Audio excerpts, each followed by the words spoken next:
The approaching storm may seem violent and destructive to us, but to nature, it's a new beginning in the cycle of life.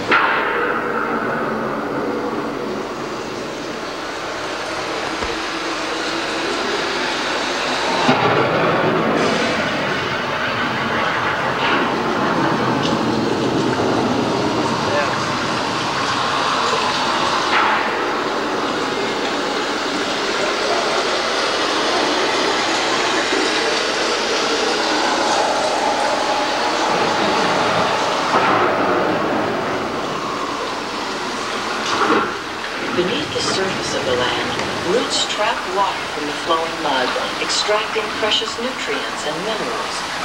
These elements, when combined with sunlight, create the diverse living systems of our planet.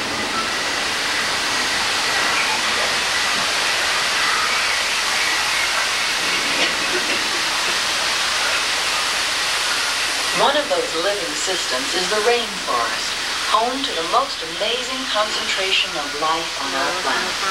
These dense and beautiful forests cover only a tiny portion of the Earth's surface, but they contain more than half of its plant and animal species.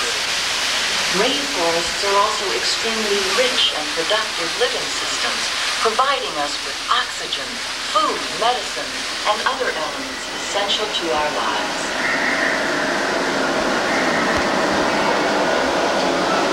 In the desert, nature has created a very different, but no less beautiful, living system. And while this arid landscape may seem lifeless, it is very much alive. The plants and animals that have learned to survive in these harsh conditions make use of what little water they can find and avoid the scorching rays of the relentless sun.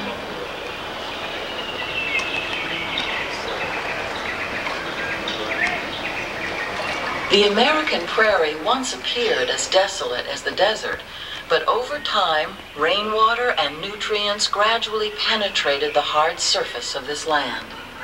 Even the hooves of the mighty buffalo helped create the rich soil that would one day become home to the American farm.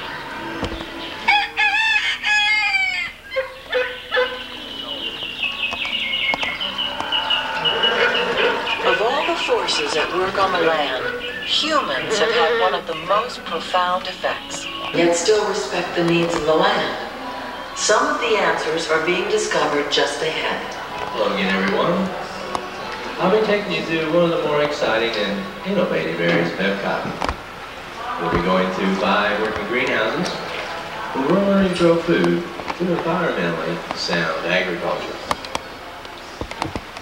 Our first greenhouse is our tropical greenhouse.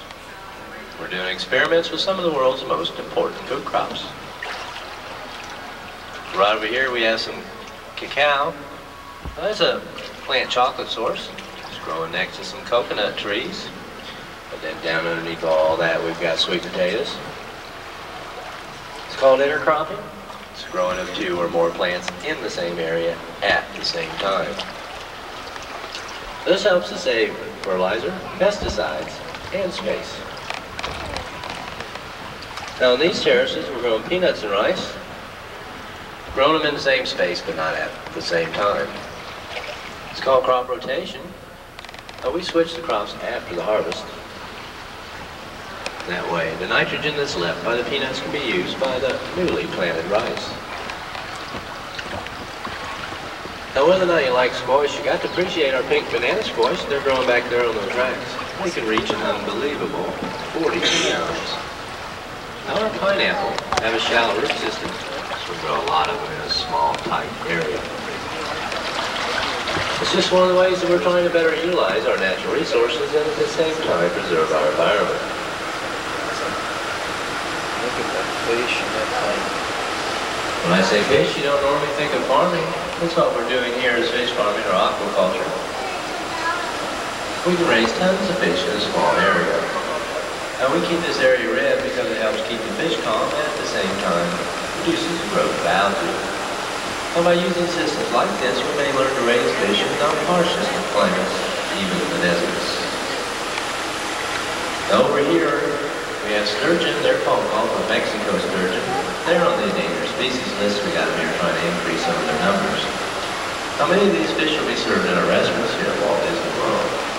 On both sides, bottom tubes, we got baby alligators.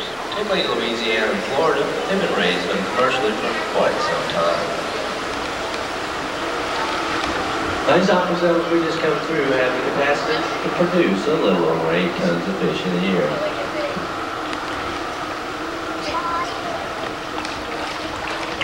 Our next greenhouse is our temperate greenhouse.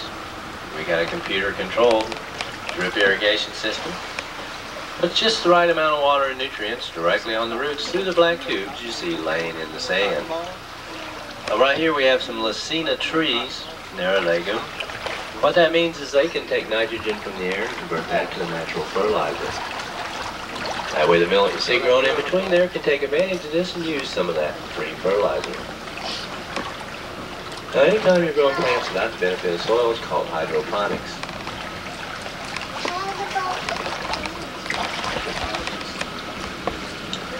Now for all you people that had your own gardens, labored long and hard, just to see some of those vegetables laying on the ground, appreciate this greenhouse. This is our production or string greenhouse. As you can see, everything's being grown vertically. This lets a lot of air in and around the plants and keeps those vegetables on the ground, off the ground.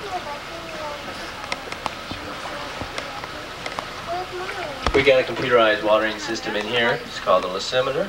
It's developed at the land and saves us about 70% of our water. What it does is it constantly weighs the plant, that way it can give it just the right amount. Now each year pests destroy 1/3 of all the world's food crops. Here at the land we're practicing integrated pest management. What that means is we can use pests to control pests. We've got a problem out here with aphids, we can release ladybugs to feed upon them. Now by using these kinds of systems, we've been able to reduce our use of chemical pesticides by about 60%.